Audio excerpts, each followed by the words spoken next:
What is going on in Las Vegas right now? The Raiders have officially started clearing house ahead of free agency. Two major names are out, including the team's starting quarterback. Yes, you heard that right. First question, are the Raiders tearing it all down to rebuild from scratch? Second question, and maybe even bigger, does this mean the franchise has already decided on their quarterback of the future? Because when you cut a starting QB and start clearing massive salary cap space, folks, something big is brewing. Today we're breaking down the two bombshells that just dropped here in January 2026. So strap in and smash that like button, because today has been absolutely wild for Raider Nation. Let's get straight to the point. The Raiders have cut guard Alex Cappa. Yep, it's over. End of the road. The team officially announced the veteran's release, the very first signing made by GM John Spytek when he took the job. Now let's be real here, this isn't exactly a total shocker. Cappa has had solid moments in his career, but in Vegas, it just never clicked. He played all 17 games last season, but only started 8. That tells you everything you need to know about how this coaching staff viewed the situation. But here's the why behind the move. By cutting Cappa, the Raiders take a hit of only $1 million in dead cap, but they trigger roughly $6 million in cap savings. In other words, this isn't just a release, it's strategy. The Raiders are clearly loading up their war chest to attack free agency, specifically to rebuild that offensive line. Because let's be honest, the O-line was a disaster in 2025. The run game had zero consistency. The quarterback was constantly under duress. And when that happens, you don't win in the NFL. Period. Now there's one name starting to buzz heavily inside the building, Tyler Linderbaum. The Ravens center has become a top target for the Raiders. And listen, if they pull this off, it would be an absolute home run. Linderbaum is only 25 years old. He's been a Pro Bowler 3 straight years since entering the league in 2022.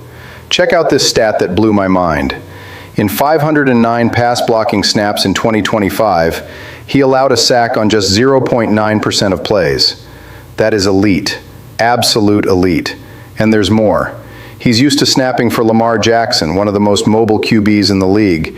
He knows how to work in dynamic schemes, which fits perfectly with new head coach Clint Kubiak's system, utilizing those Shanahan-style zone blocking concepts.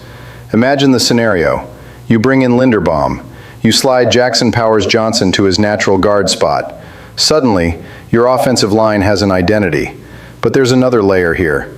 The Raiders also seem interested in betting on their own young talent. Two names surfacing on the radar are Caleb Rogers and Charles Grant.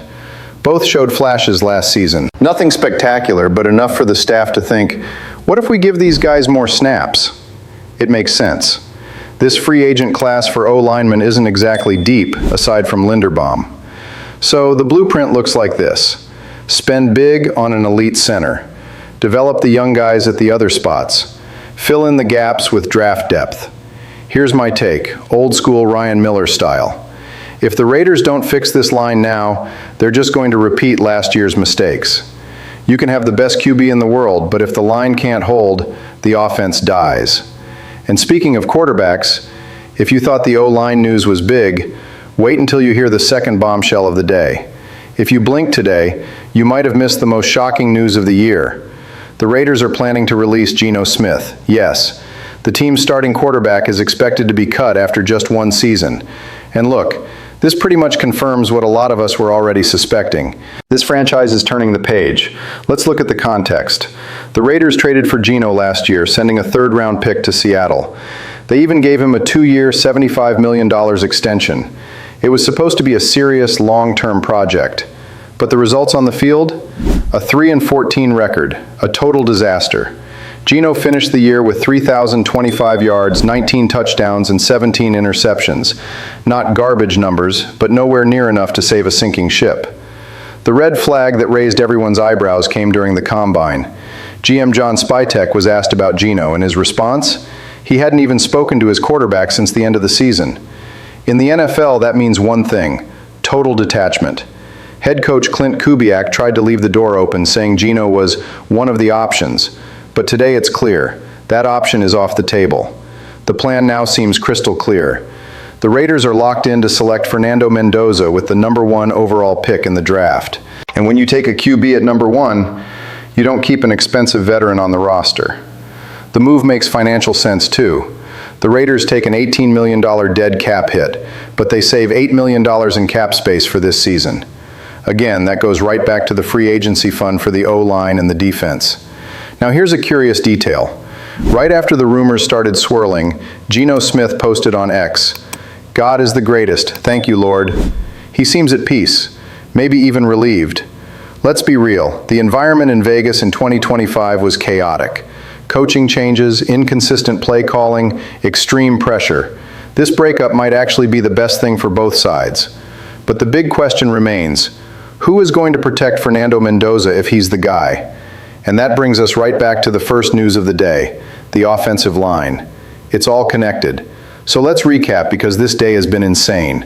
The Raiders cut Alex Cappa to free up cap space. They are likely targeting Tyler Linderbaum to anchor the line. And they're moving on from Gino Smith to clear the way for the potential #1 pick, Fernando Mendoza. Now I want to hear from Raider Nation. If you were the GM, would you bet the farm on Mendoza in the draft? Or would you try to bring in another veteran to compete? Drop a comment below because this decision will define the future of this franchise.